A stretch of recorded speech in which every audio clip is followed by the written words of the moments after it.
And thank you very much for joining us on PM Express. And my guest tonight is a man who cut his teeth in politics within the NDC. He was an underdog when he was running to be the party's deputy general secretary, but he came up tops to the surprise of many. And when the party won power, he's gone on to take up a very significant role at the presidency. He is the deputy director of operations at the presidency. It's a very powerful position indeed. I'm really going to ask him, what really does he do at the presidency? He's still the deputy general secretary, the deputy chief executive of the governing New Patriotic Party, and that maybe is even more powerful than the director of operations position that he holds in the deputy capacity at the presidency. But he is a man who doesn't shy away from expressing his thoughts on matters. He can be controversial, but he is blunt as always. My guest tonight on PM Express is Mustapha Gbande, and I'm grateful they can join us on PM Express. My pleasure. When I say you're frank and you can be very controversial, that is an accurate description of yourself. It can be true, yeah. It can be. I believe that silence is not always the best. Okay. You must speak out. Let's look at December. Yeah. We're in December. We're just marking exactly a year since elections. December 7 just went by, and I know you were in the thick of affairs as the Deputy General Secretary, traveling the crisscrossing the length and breadth of the country. I recall during the coverage, you were traveling and you so passed by the studio. You looked really beaten at the time, and you were confident that you were going to win. Give me your reflections on the year after the elections. It's been a year already. Yeah. So thank you very much. I think that basically the 2024 December election was one that we won out of conviction, rooted within competence. We won as a result of competence, and there was commitment on the part of executives in particular, and then it went all the way to the grassroots. We had managed to brand our party, and it was not an unrealistic branding. It's a regrouping as a result of our defeat in 2016. Also because we believe largely that the country was headed for the wrong reasons, on the wrong directions. We had to rescue the country because as an opposition party, we are the only hope that was left to salvage the country from where it was headed to by President Akufo-Addo and his appointees. And so our commitment was more of believing that we can do it. We can save this country. And we realized that 2016, Ghanaians made a mistake. The NDC made a mistake by not standing by President Mahama to deliver on his visions for this country. Because really, after his exit, you saw the vacuum, you saw the gap. And unfortunately for us as a country, President Akufo-Addo politicized his government to the extent that he couldn't continue the good projects, the good policies of His Excellency John Dramani Mahama, be it roads, be it hospital projects, be it school projects. He abandoned all of these things. And so there was a need to come back and to have all of these things delivered. Now, we owe to civil society, we owe to the media, yourselves, who stood also for what is right. Not what is political, but what is nationalistic. The rank and file of our party who rallied in the belief that we're leading them to victory. They came on board, everybody came on board, and we had to achieve this aim, including even elements within the MPP who stood for the right reasons, the right things. I mean, I'll say it frankly, we had enormous support from within the MPP. Persons who believe that really that was not the MPP they knew, and that was when not you say the MPP. support, is it just varied ways? In what ways specifically? Varied ways. People who stood for the country, people who just realized that no, enough was enough. As the people who were campaigning for you or supporting you financially? In what ways exactly? Many ways. I mean, politically, I would keep it, but I'm saying that we've had a lot of support from even the MPP, base itself, who believe that, look, it was just a matter of time. President Akufo-Addo would have, supervised the collapse of a country called Ghana. And they couldn't have allowed that to happen. And so we won. By and large. You're saying that you won not because you were superior, but because the MPP was a weakened party and because of its own misgovernance? We didn't won on that route. We won because, one, our party became a strong party. The executives were competent. They were up to task. From our national chairman to the last person, was ready to work as a team. We had a very good flag bearer who is credible, who has a vision, and we all can see that vision. We had a running mate who changed the narrative of our politics, our geopolitics, as the first female presidential hopeful at the time, today the vice president. And so all of these indicators were the reasons that we won the election. But when it comes to what happens on the ground, the MPP had become very selfish and they punished their own grassroots. They were nowhere to be found. 1.5 years into elections, no MPP minister goes to the grassroots.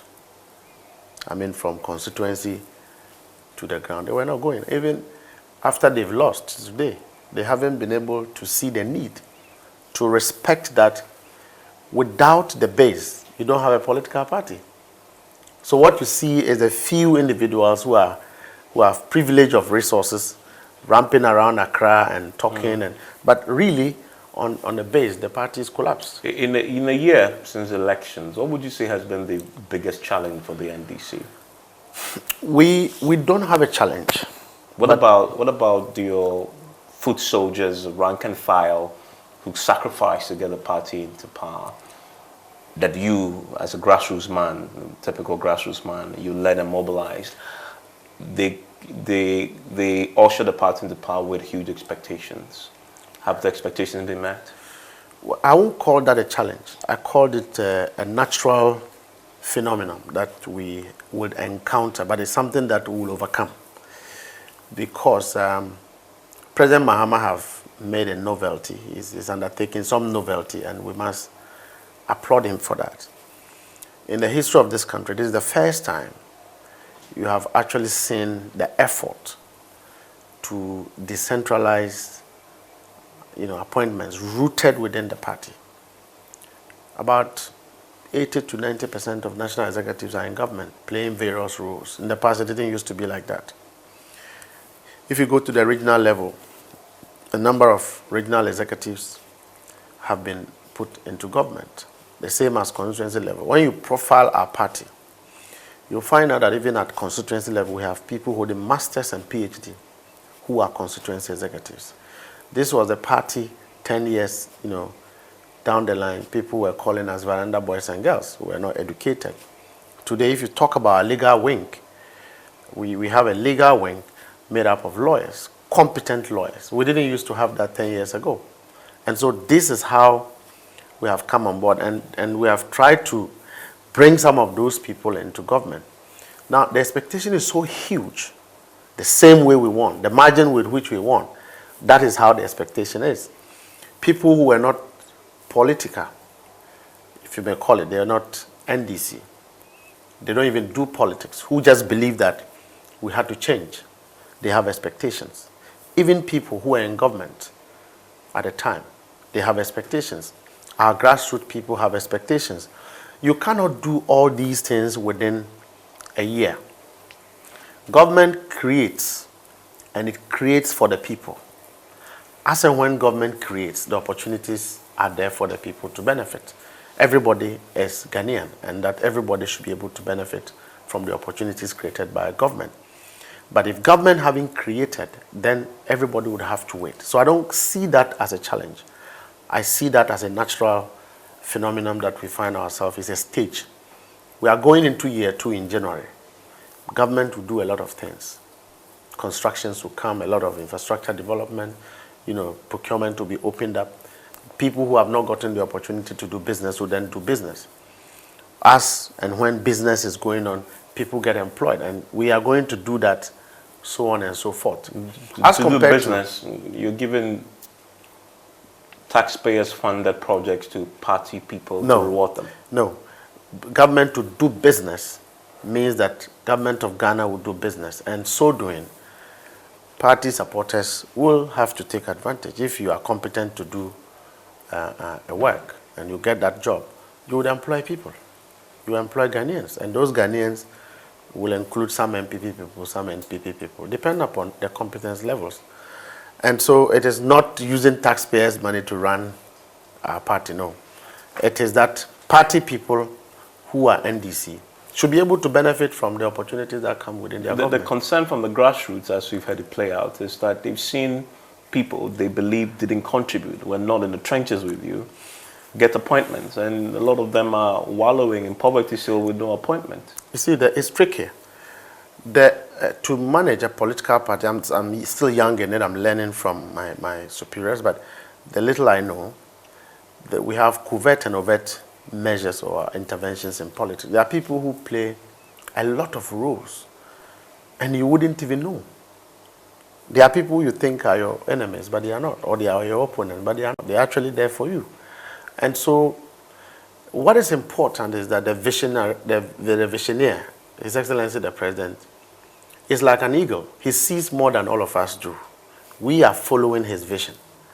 And so we need to support and believe that whatever decision he takes it in the interest of Ghana, he takes it as a leader and in the interest of the NDC. It may not be all pleasant for us most times, particularly when we believe that we are on course.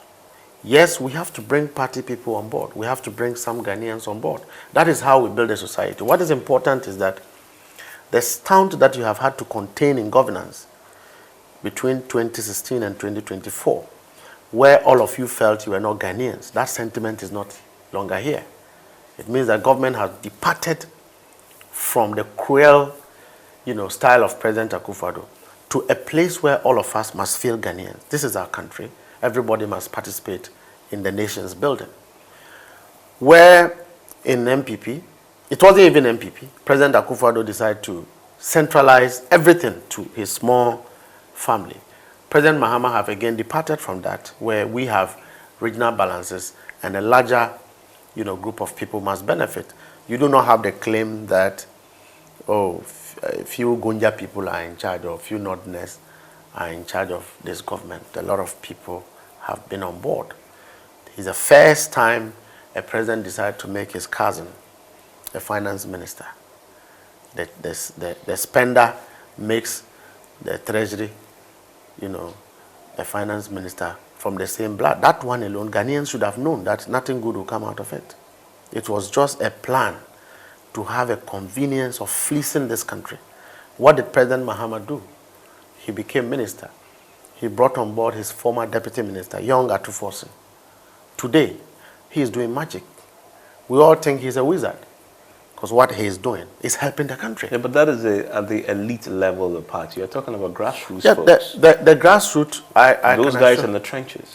My office, for example. Those who actually sacrifice. My office, for example, I have toured the country 3 times already. And you've seen their faces and the disappointment. I engage. They are not disappointed. They are determined. With the neglect? No, there's not neglect. There's a neglect when there's disconnect. There's no disconnect. I am in touch. I don't deal with the suits. So what do you tell them? I don't deal with those people wearing suits. So you will never find me in an occasion where they are big men and I'm there. So when you meet the grassroots and they tell you, but Mustapha, you guys have not given us our due. Remember what was said in the campaign? Yeah. That NC, no contribution, no chop. That's correct. That's what they were told. That principle is still... And they contributed, expecting to chop. That principle is still... But they are not chopping in the last 1 year. That principle is still playing here. In what ways? We've rolled out a number of programs, okay? And the people who are employed are not MPP, they are NDC people. But I'm just saying, the numbers are huge, the expectation is very high. And some of our grassroots people, their problems are so peculiar that it needs a certain tact, a certain skill set to navigate them into solving their problems. Within the last 1 year, what we have been confronted with is to clean the mess. First of all, the mess that was created, which weighs on Ghanaians. For example, corruption. Number 2, galamsey. It was weighing on Ghanaians. This is what President Akufo-Addo left us. We had to clean it up. So what it means is that if you were NDC and you are in the mining sector as a foot soldier and you were not doing it well, then you have a problem with the system, because the system is saying, let us stop this to save the country. And so these are some of the things. Number 2, a couple of our chaps want to be in national security. National security can only take a handful, and that has been done. We are looking at other avenues where we can have our party people. So you put NDC supporters into national security? No, I'm not saying so. I'm saying that there are various avenues when party people will participate. But what is wrong if NDC people participate in anything? In national security? And I'm just saying, what's wrong with it? No, but specifically national security, because you mentioned it. In national security, how are you integrating them into national security? No, it's not integration. When there are applications for job, whether you are CPP, you are MPP, you are PMP, you must participate. And that you must have the opportunity to be recruited into serving your country. I don't see anything wrong with that. Even the truth is that we are not you see, the MPP, they disconnected with their base. They had power. They were all busy in Accra. Anytime you don't hear of me, I'm traveled. I'm going to the field. And I do so on behalf of party leadership. I do so on behalf of colleagues who are in government, busy doing something that will serve the country. I do so on behalf of the leader of the party, who is the president. Every day, we are in touch with the grassroots, whose concerns are being addressed one after the other every day. Other colleagues are doing the same. We cannot deal with all the problems in a day or in a year. But I can assure you that gradually, it's fading out. That problem will be resolved. Now, so if I put it to you that to deal with this problem, we've had recruitment recently into the security agencies, that the party is deliberately part of the plan to execute your no contribution, no chop agenda, giving opportunities into the security services for your party folks. President Mahama's government doesn't have that level of that sentiment. That you cannot see that. It's not happening because the man believes that we must build a nation. If I was in charge of recruitment, trust me, I'll give all of it to party supporters and give MPP 10%. All right, we won't do it all for party people, but there are other people who are in charge of this, and they're looking at the nationalistic element, and they're looking at competence, and so they've put this thing out for Ghanaian young people to apply. So interesting. So in what specific ways are you implementing the no contribution, no chop mantra? No, so after you have you seen any MPP person as a minister? But that is at the elite level. We are talking have about you seen any the MPP grassroots person as a CEO? But that's a problem, right? The grassroots say the elite NDC members are the ones who have been appointed as ministers and the CEOs, but those guys who walk with you, who were in the trenches with you, who struggle with you, who some of them go beating in the process, those are the ones who have been left behind. They have not been left in the sharing of the NDC. They've not been left behind. They are looking to be rewarded. Yes. They have not been left behind. So how you implement the no contribution, no chop when it comes to that group of NDC? The no contribution, no supporters. chop is people, for example, who when we were working, all they do is to take pictures. And they are sitting in Accra and they are giving analysis.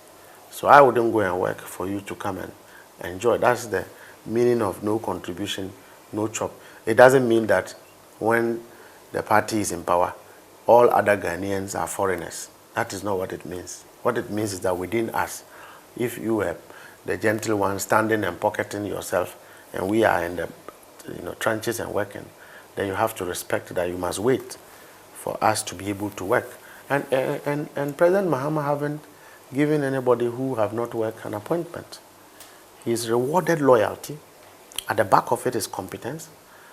Then he's put people who will put the nation first. Okay, he's trying to build. President Mahama's vision is of no shape and form, but it forms at some place that you ask yourself, how is this man doing his things? Within the few months, you see how our road infrastructure is summing up. Road networks that President Akufo-Addo began, they took loan for and they've chopped the money on other things. We are doing the roads. It's coming up. Hospital projects that they told you and I that they were building, paid people for, never built anything, started few of them, never completed. Mind you, that a lot of hospital projects that could give job opportunities were abandoned in the bushes. School infrastructure were abandoned. Where were they going to get the jobs? We have young men who have degrees, they have masters, they've helped the party, they had expectations, they've won.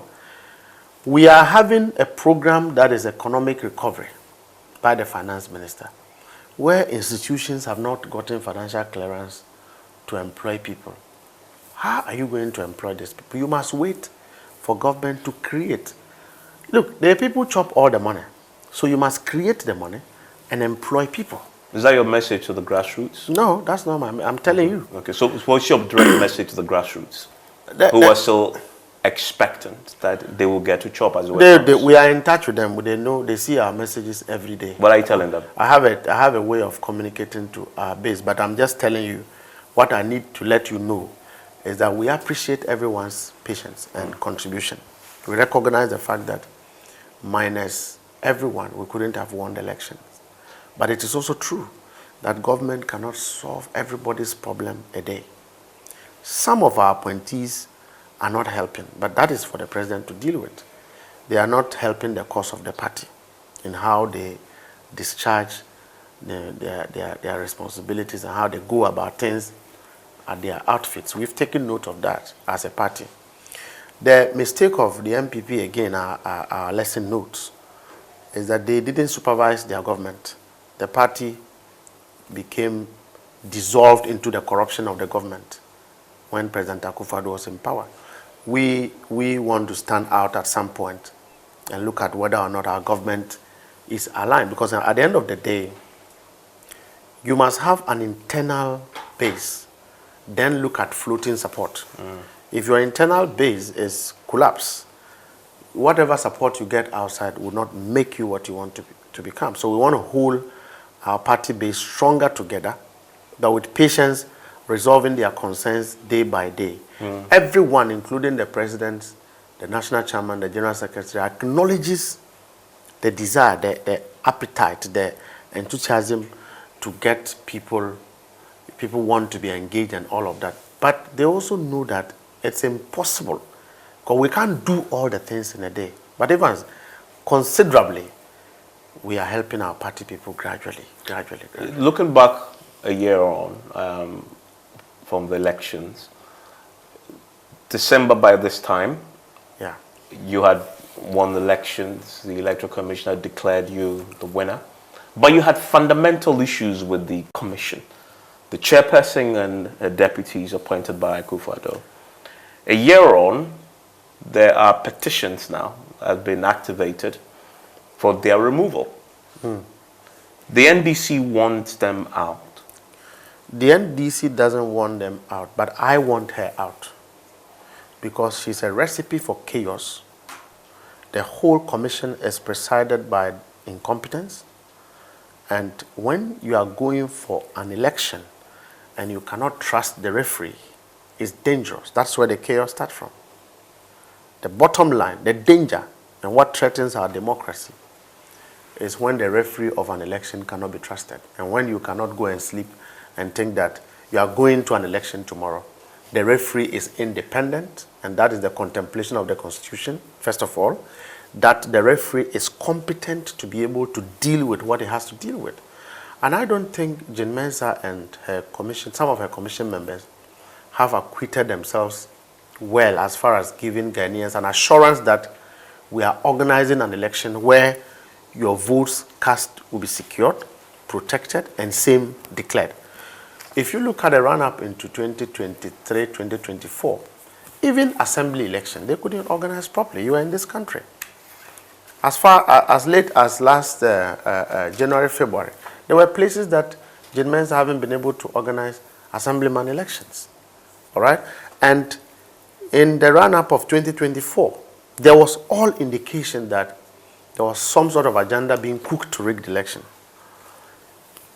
How can this, your camera that you are using for a program, be found on the marketplace being sold after you have come to do a program here?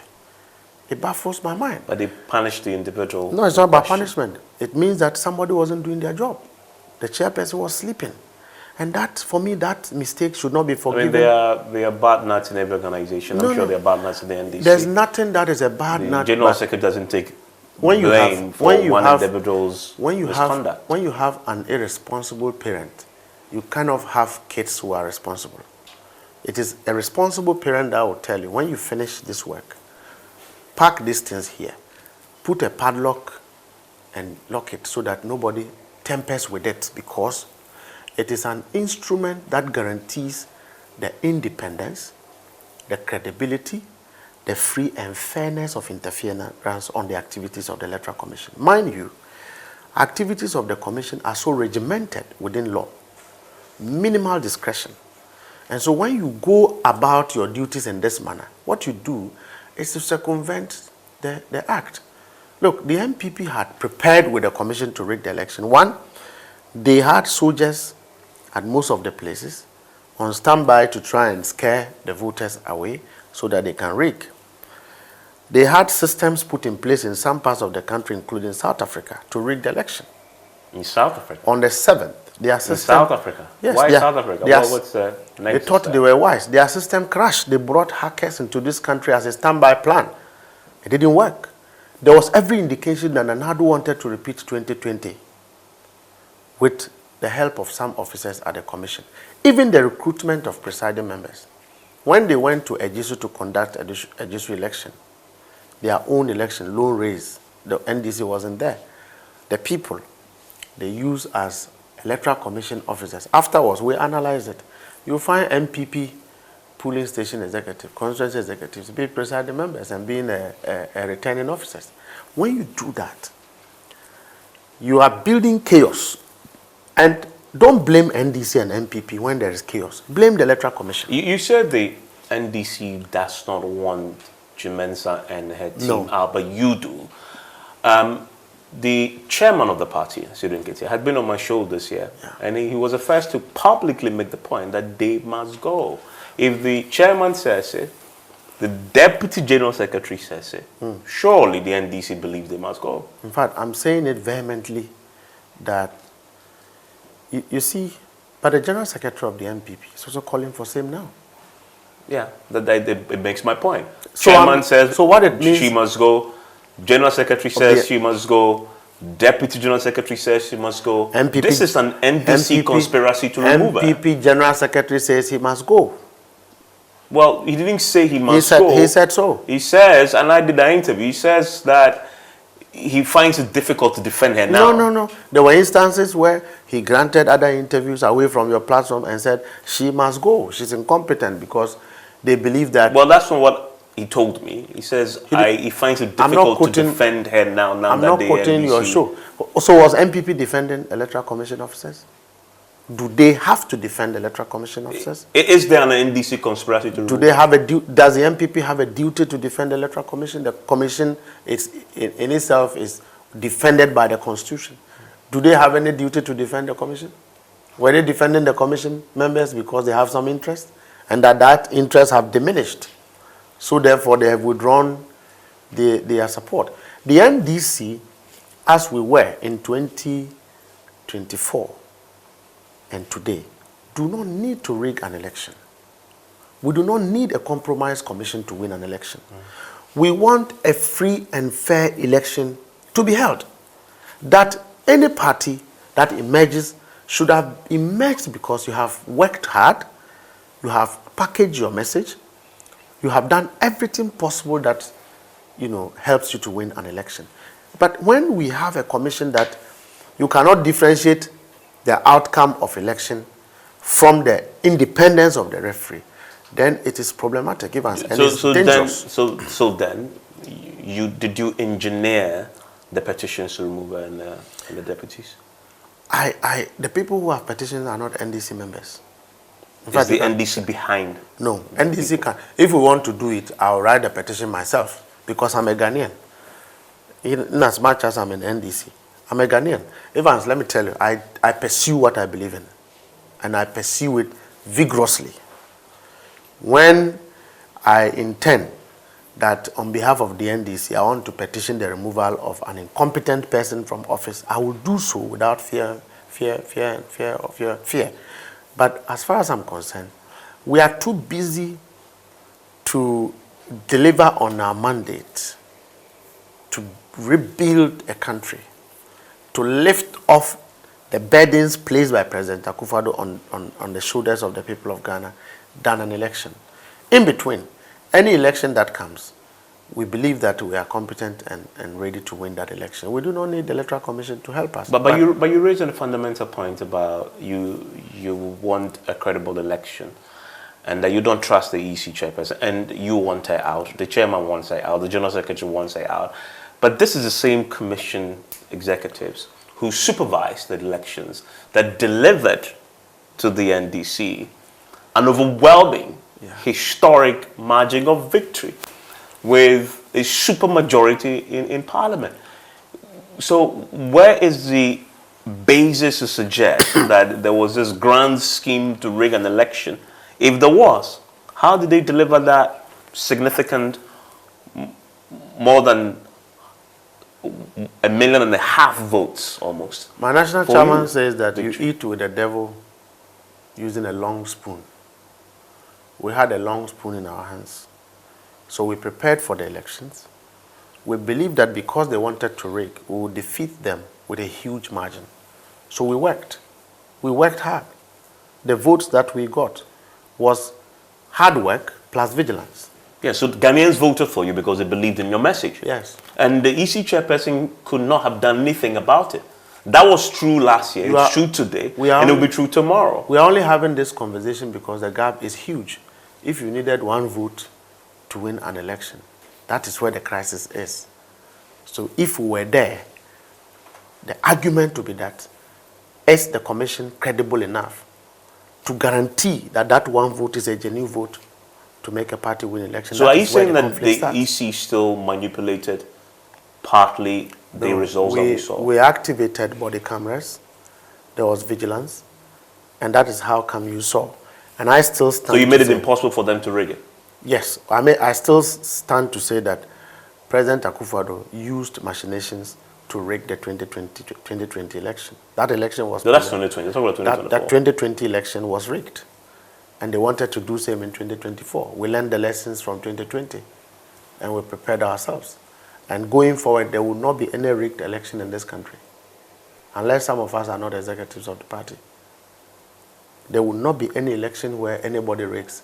If 10 people vote, 10 votes will be declared, and then the winner of that 10 votes will be declared. But you concede, though, that considering your margin of victory, it is impossible for anybody to rig the election the way you suggest. No, if you are a politician, it makes different meanings to you.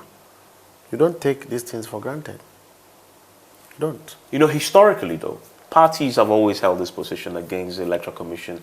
They didn't appoint a chairperson of. In 2016, you were in government then.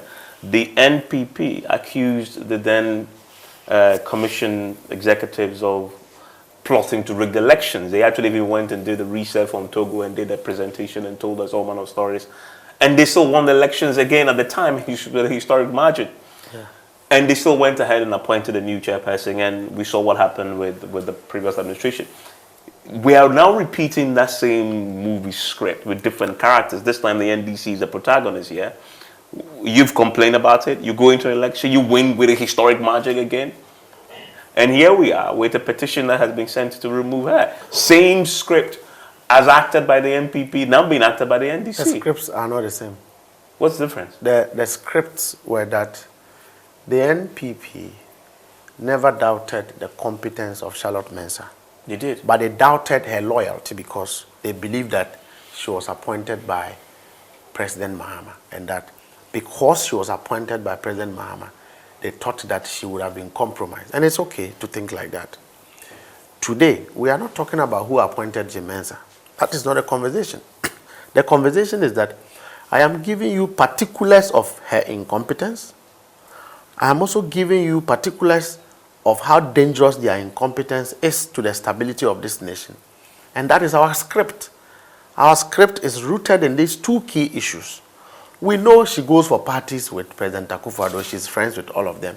She equally has some friends in NDC. Yes, so but we are not raising it now. The MPP raised the MPP's issues with Charlotte Osei was based on she was appointed by President Mahama so that she can declare President Mahama a president. That is not a conversation. Jim Mensah had to declare President Mahama as president. She did so, but that's not a conversation. The conversation is that she has demonstrated track record of incompetence. BVDs were found in the market. Registration was not done properly. Even assembly elections, she couldn't hold it properly. And that ran up to the 2024 election.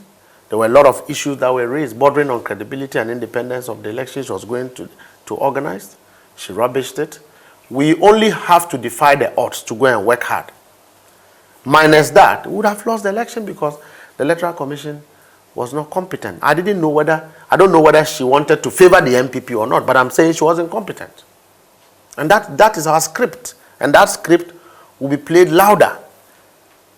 Because if you are going into any election and the referees, the media, the EC, the police, the military, and all other parties who are independent supporters of the system to ensure that there's a free and fair election are not doing their work, it's a recipe for chaos. And Ghana should not allow itself to get to that place. Even as I have no problem if you are made, the commissioner of the Electoral Commission and you can demonstrate that you are competent to meticulously discharge your duties without any suspicion, without parties believing that you are not able to do it. Who uses Quora to do figures, mathematical calculation? Quora. Who uses that? You are not in IT, but have you seen Quora? The Electoral Commission was using Quora to tabulate results. That is classical incompetence. That is fundamental incompetence, lack of capability, and that is dangerous. I have always said that I'm a Deputy General Secretary of the MPP, the NDC. If my party find me incompetent, they have no business keeping me there. I work under President Mahama as a Deputy Director. If he wakes up tomorrow and find out that I'm not able to do my job, it will be a spite to his face if he allows me to be there. And I'm saying Jim Mensah is incompetent. The MPP is singing the same song.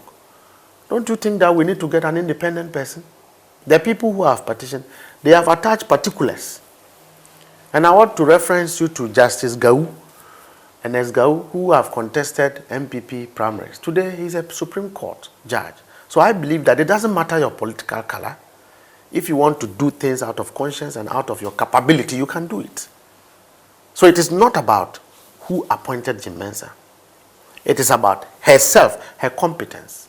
And I'm saying that it will be dangerous for this country to allow that woman to supervise the next election. And that is Mustapha Gbande. I'm going to take a break. When I return, we'll talk about the NDC. But the NDC will have something in common very shortly with the MPP transition. The NDC will change its presidential candidate for the first time since 2012.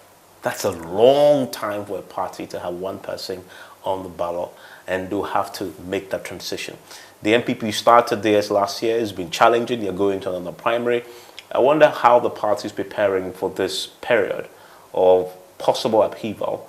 I'll ask his thoughts on that. And he himself is the Deputy Secretary. He's the Deputy Director of Operations in the party. I wonder how he's faring in that particular position. What does he really do as a Deputy Director of Operations at the presidency? Details after this. And thank you very much for staying with us on PM Express. My guest is still Mustapha Gbande. He's the Deputy General Secretary of the NDC and the Deputy Director of Operations at the presidency. Mustapha, so the NDC, you are going to go into transition very soon. When John Mahama was first appointed the running mate to John Mills, I recall this must have been in 2008, 2007, thereabout. And must have been at the Kama Conference Center when the meeting was held. I was there covering it, and it was announced. There was a lot of controversy at the time, but he emerged as the running mate. And then the unfortunate happened in 2012 when the good old professor passed on as president. And then he then served the unexpired term. Since 2012, he's been the man for you, in spite of the internal contest every now and then. He's won it all. For the very first time since 2012, that's a long time indeed, you're going to have that challenge of now trying to put somebody else on the ballot. How is the party preparing for this? It's a challenging period for any political party. Even as you see, there are two schools of thoughts. And I'll use the other political party as a case study. The MPP will always need unity as their first element of mobilization to succeed, because they are interest-driven, where it dovetails into their selfishness and individualistic agenda, where they actually come to terms with the fact that coming together to orchestrate one thing or the other will benefit individuals. The 2016 election, they believed that they were all hungry, and so when they won, every individual can own properties and had the opportunity to do. And that's exactly what they did. Today, that objective is over. So the party is collapsed until they have a situation that brings them together. And they will orchestrate that beautifully. The NDC does not. The NDC is a congress where there is order. Okay? Each member of the party emanates through a certain grouping. And when we come together, once the arrowheads takes a decision, it tickles down. So our transitions have always been easy. If you look at the number of people who contest NPP primaries, it has never happened in NDC before, because our culture is different. The same is going to happen. We have a way of doing things. Our contest is not wholesale, it's tailor-made. If you cannot win an election, there was no business for anybody to make you a flag bearer or a parliamentary candidate. But for the MPP, they will buy their way in. And they contest because people have individual agenda. And when that agenda becomes permanent, they pursue and they forget the collective. We have a structure who are Council of Elders. They are not just Council of Elders. They are pillars of the Congress. And at every point in time, our party, you see, like that is structured. When you take my national chairman, their category, you can know who belongs to their caucus when they have to call a meeting. When you come a little below to the General Secretary, Honorable Fifi Kote, their level, Sylvester Mensah, Harun Edrusu, that badge, you can also see the layer. When you come below them, Samuel Okudjato, Blakwa, Felix and Co., that layer, and it goes all the way. So our discipline moves in that order. And so transitioning of the NDC have never been an issue. What is very important for us is that we would have to necessarily deliver on our mandate. First of all, we want to set a record in this country where Ghanaians are very happy with the government and the party because we have delivered positively and impacted on the nation. And when that happens, transitioning wouldn't be a problem. I don't see us going into some controversial transitioning. No, contest always throws up controversy. There's going to be an internal contest. There's going to be an internal battle to replace John Dramani Mahama. The worst we have ever gone is to have, former President Rawlings' wife contest President Mills. That's the farthest NDC have ever gone, and we don't intend to go beyond that episode. And I can assure you that well, you've had a pseudo declaration. The leadership that tore your party to shreds. It led to breakaway groups, etc. You have a history of turmoil when you're going to transitions. So those were spillovers from our tradition. I'm not saying that There can be spillovers. I'm not saying that each time we transition we get it right. But we have a way, we have a card, we have a formula on which... What's the formula? I mean, historically, your formula has thrown out chaos. When you apply to be a member of NDC, we would induct you into knowing what our formula is. Well, I mean, for us watchers of politics and partisan evolution, we've seen the blueprint. In 2020, when you were transitioning, there was a pseudo declaration that we saw what happened to your party. It led to divisions.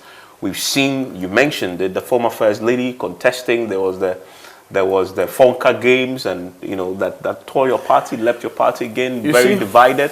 You had a breakaway of your founder's wife, who's forming his own political party. In fact, in this country, the NDC have had far more, too many breakaways.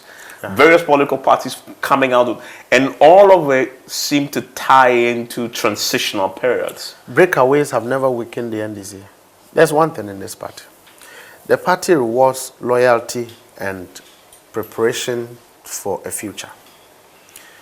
You can be the most popular person in the party. If the party decides that they don't want you for A reason, but they want you for B reason, they will go against you.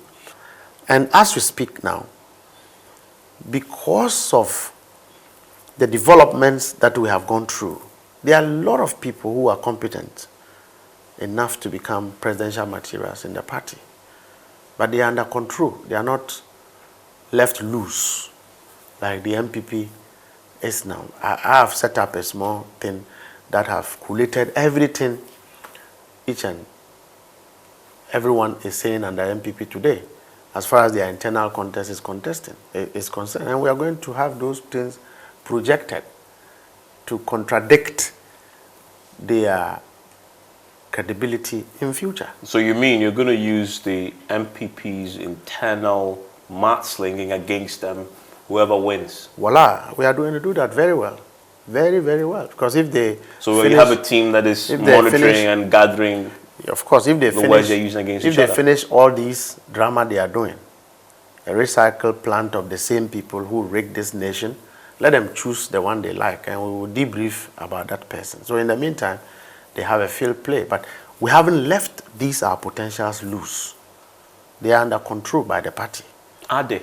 So yes, they are under control. I mean, we've heard the Musa Dankwa's polls suggesting who is in the lead and who isn't, and the jostling that we've seen from some of the names that have been touted, this silent, subtle jostling of the key individuals. You certain that you have them on the lead? Musa Dankwa's post cannot be credible than what analysis I will do in my party, because I know my party better than Musa Dankwa do. He takes polls, and we don't discredit those polls. We accept these things very, very well. But I'm saying the polls does not supersede the tradition of our party. And trust me, the leadership that is in place has the teeth to bite anytime it has to. The party that I am an executive in, the national chairman who leads us, the general secretary who leads us, the flag bearer himself may be very nice. The council of elders may be very nice, but they have the teeth to bite when the occasion demands so. But you are in leadership in the party. Yeah. You are the deputy general secretary. Have you had the occasion to meet and serve a clear warning to any of those who have been touted to say, in essence, party above personal interest, that will crack the whip? That have been said many times. I've spoken of these things. I may be a young man, but I am included with the authority to manage the party. My general secretary have said so many times. The national chairman himself, who is our wisest man, the old man. But he himself is touted as one of those people who's... The fact that... And that he's organizing thank you tours as a I don't see anything wrong. To put himself out there and to project his brand. I don't see anything wrong if the national chairman is touted as someone who can be a president. I don't see anything wrong if any other person within the party is touted as a potential to be a flag bearer. What of myself? If I had the opportunity to be president, I'll be president. I'm sure by the time I'll contest, I'll be tamed. I'm too hot now. So you don't go sending signals because people have been touted. But when the time comes, Our tradition will sit together and then we'll decide on the way forward that will first serve the nation well, two, keep our party together. We've learned key lessons from the Swedro Declaration, and all of these things, are taken on board when we make decisions to ensure that we have, consensus, there's discipline and order in the party. You cannot do just anyhow. The party is a political party. When you join it, there are rituals that you must give fidelity to. There shouldn't be any house where parents cannot control, like it's happening in the MPP now. Anybody says anything they want. It doesn't happen in NDC. If it was in NDC, all the presidential candidates would have been suspended and new people would have emerged. There's so much indiscipline out there. It cannot happen in the NDC. But so how are you preparing to enforce the discipline within your ranks? Because this is going to happen to you too. It's not going to happen. I can assure you. That is not going to happen. In NDC. How are you going to ensure it doesn't happen? I will not tell you that. That is a boardroom issue. That is what makes us a political party. But we'll come up and we'll come out beautifully, nicely to the people of Ghana. And that should tell you the kind of people we are. Individual ambitions does not override the collective. No, it doesn't happen in the NDC. Whoever emerges must run on the record of John Dramani Mahama in this last term of his. But there's some who have suggested that the plan is not for him to leave at all, that he's planning another term.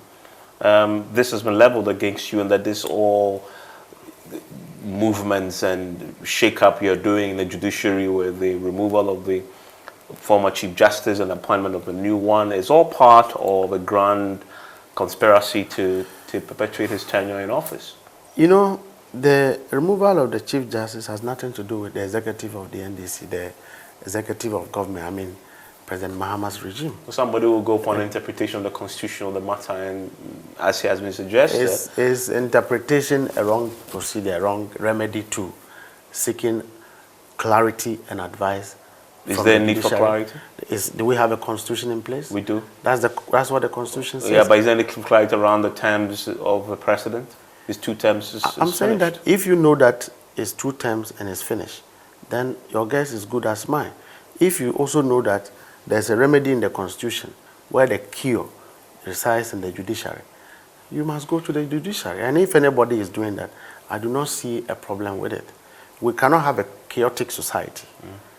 Ghana has a constitution, and that constitution is the instrument that controls all of us. But I can tell you for a fact that as I sit here, President Mahama and leadership of the party are more occupied with battling the difficulties that President Akufo-Addo have taken this country through. It's been very difficult. The last few months, I have seen the president not resting. From here, he's gone here. He's never rested. I've seen ministers of state. The recent times I had a meeting with my general secretary. He was acknowledging what some of our ministers go through and the difficulty to even reach out to them. And he admitted to me that he understands some of these difficulties. My national chairman believes same. And so we are not, bothered about these renditions being carried out by Appointee Markin and his people. They can talk, but the right things will be done. I have always, and I have said that vehemently, my fear of having Justice Tokuno, lead the judiciary. Why? There were issues I was raising, and those issues I still stand by them. Someone comes up with a matter, petition. It went through a committee. The committee found that the reasons why she should not be there. It is not an issue of President Mahama. It's not an issue of the NDC. Any day, any time you ask me about the judiciary, I will tell you why, I felt that. And I've always believed in strong institutions. I have come across women who have been heads of the judiciary, and they've discharged themselves creditably well. Justice Sophia Akufo is President Akufo-Addo's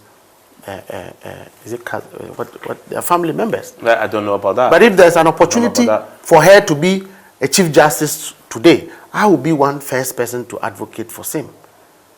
But she may have worked in the chambers as a fact, but whether he's a relative or not, it's not a problem. The issue is that she has discharged herself competently so well that Ghanaians didn't think that because her family is one person or the other, she's compromised.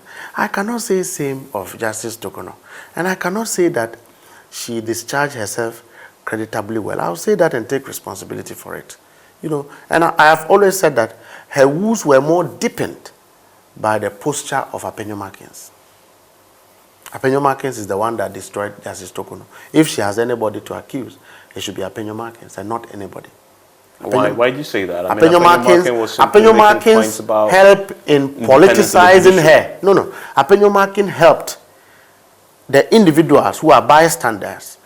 When they look at the issues, what they see is politicization. And who caused it? Appointee Markins. How? I mean, this... And it even came out... In his view, this was a partisan onslaught against the judiciary, threatening his independence. They had to speak out against it. Who? Appointee Markins. He had proprietary interests. He was benefiting from it.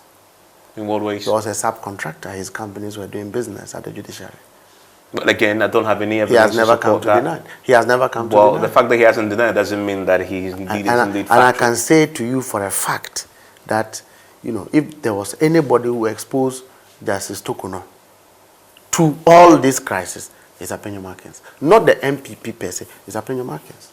He opened the woman up for us all to come to believe that she's a window President Akufo-Addo had created to grant escape routes for persons perceived to have stolen money from this country. So you concede that the NDC were behind her removal? Whose removal? That you engineered her removal? I didn't see NDC's hand in that, but I was involved. I was involved in the advocacy. I spoke against it any day, any time I get the opportunity. Even the day President Mahama is wrong, I'll speak against him. Take it from me. He has employed me in the Jubilee House. The day he's wrong and I have to talk about it, I will say it. Job security should not override my principles. And I believe that Justice Tokono would have done herself some good if she weaned herself off, you know, the politicization and the way she went about her things. I'm not saying that public officers are perfect. You can't get it perfect. But when it becomes obvious that Ghanaians are shortchanged, what country do we have? I'm not ready to take my children abroad. They will all be here and live here. This country is a prosperous country, and we must aspire to work to see this country become a better place. So you say more fundamental to the original question, that there's no thought and plan within the NDC to have John Mahama somehow go for another term?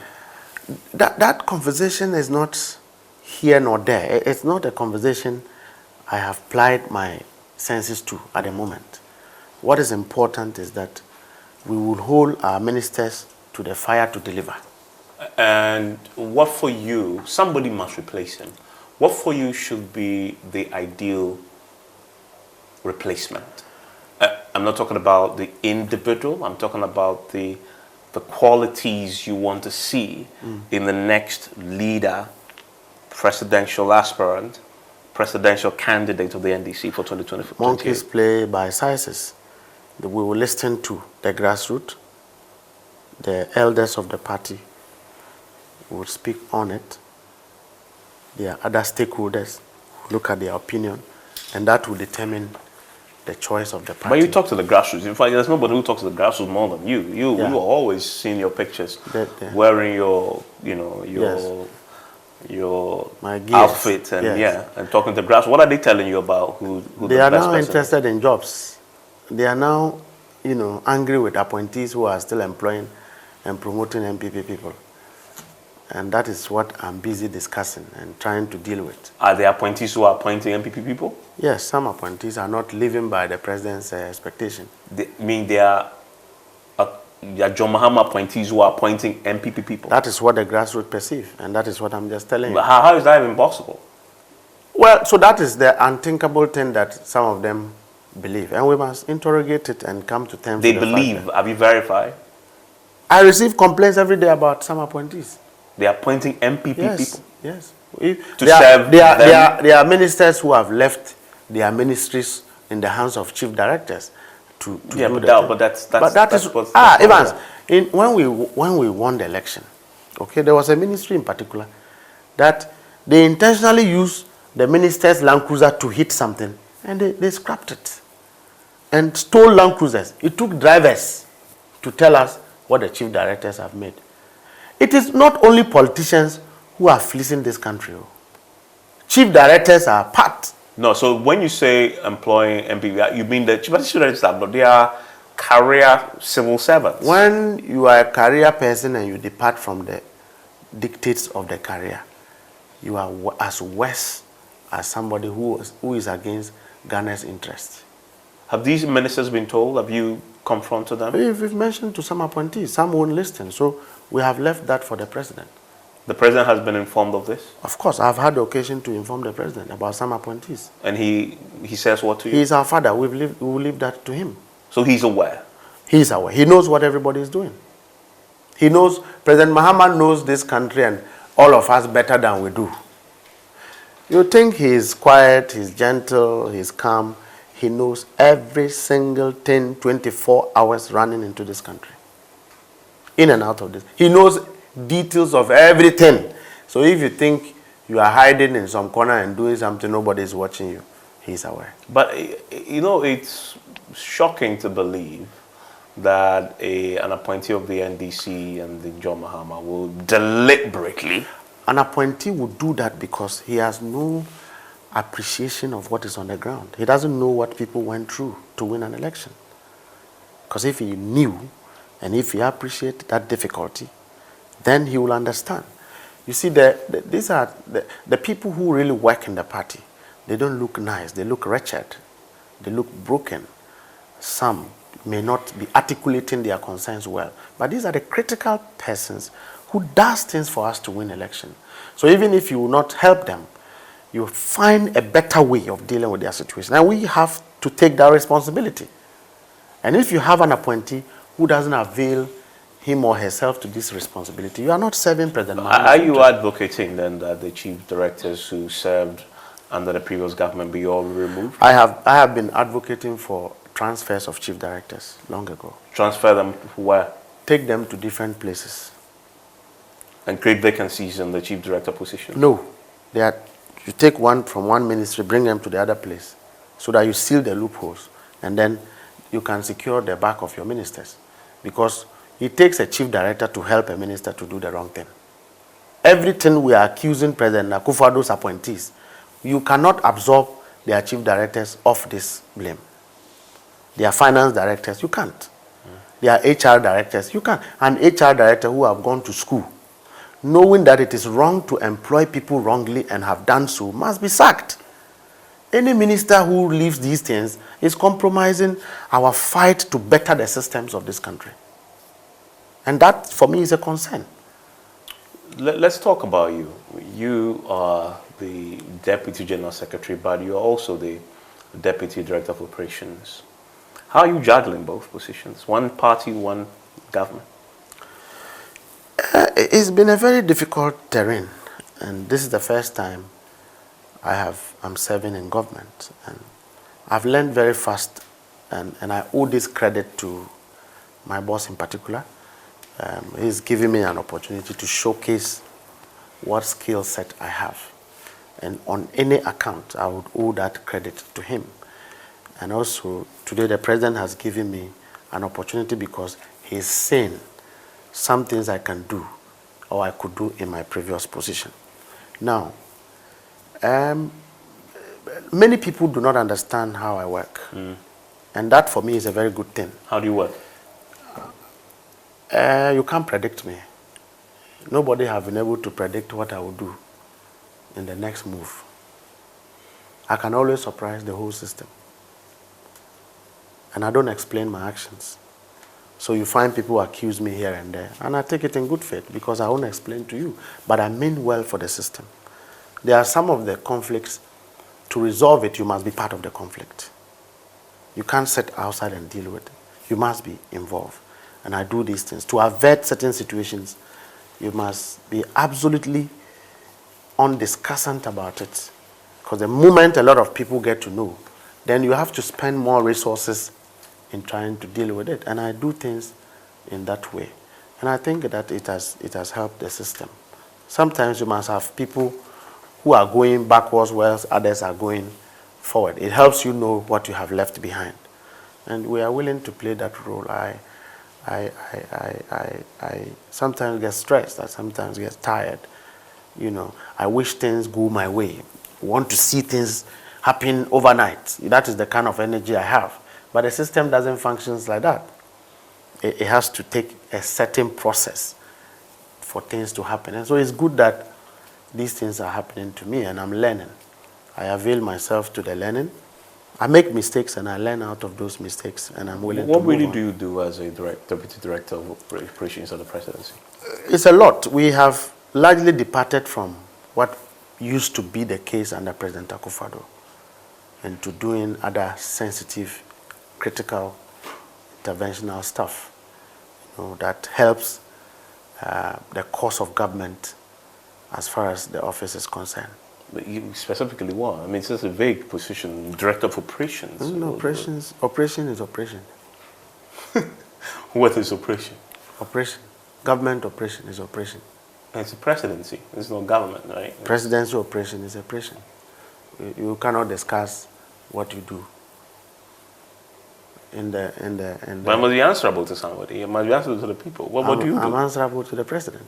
Yeah. I'm not one of the appointees who are directly answerable to Ghanaians. What are you operating at the Jubilee House? Anything that makes the presidency a presidency, as far as ensuring that the president's shoe is okay, I'll do that.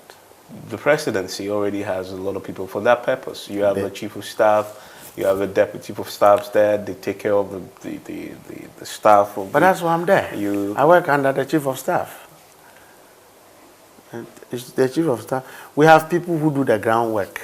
So you do the groundwork? We have people who do the inside work. So which one is your groundwork? I happen to be one of the groundwork people. You know, I love it when I'm serving the ground. I've never been an individual who wants to sit at the high table. No. And that principle is divine. I want to be a servant. I want to be the last person to be glorified. I've always wanted to clean shoes, clean plates, clean tables. You know, when you clean the shoes of a king, you are in the royal house. It's far better than being, you know, a sub-chief far away from the royal house. You're a politician. Every politician has grand ambitions. What are yours? I don't have. That's why I'm dangerous. I don't have ambition. I find it hard to believe. I don't have an ambition. You're the first politician I've met who doesn't have an ambition. I don't have an ambition. If you ask my bosses, they will tell you.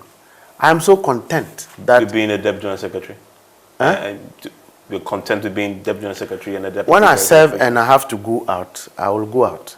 I think that what I came to do for the NDC, I've done so. If the NDC wants me to play a role, I will. If there's a difficulty, I will exit. Me, if you give me watchman job, I'll do it and take care of my children. I'll do it so beautifully that you, my boss, will reward me. And so my lifestyle have never been positions and ambitions and all of these. Oh, become general secretary. I'm not fit to be a general secretary of the party. It's a natural progression. No, I'm not fit at the moment. I'm not closer to it at all. There are people who say, oh, go for a national organizer. I will not go. I have served as a deputy general secretary, and I think that I have served well. And I've paid my dues. So for me, it's not about sitting on the high table. It's about being part of the house. And I'm part of the house. And I know I'm very noisy, so my presence is well felt. Have you made enemies this year? I don't wake up thinking about enemies. They are irrelevant. If I come across you not liking me, I'll make effort to, you know, understand why. Because I know I'm very troublesome and I could make... That's my point. You're so troublesome, you must make enemies. Yeah, that's my track record. And so when I make enemies and I become aware, I will make remedies. But when I do not know, and you are sitting somewhere and scheming against me, only find out that my intentions were not wrong. I do not have malice. Evans, I do not have negative motives against people. My everyday action is to help somebody. In doing so, I am very akin to what I believe in. And that differentiates me from others. I will step on people's toes. For example, trying to make the party strong. I don't go for crowd meetings. I make the party function. So the party is a party, but you must remind people to do what they have to do. You must make sure that they are in between what they have to do. And I will do that freely. Others cannot do that. Others can do other. And when you are at where I am, you offend people. And so I'm always tempted to believe that if somebody is upset with me, the person is right. So I make effort to meet you and to have a discussion. But where you have made yourself a perpetual enemy, I'll come against you with full force. Multiple windows. Unless I defeat you, there will not be reconciliation.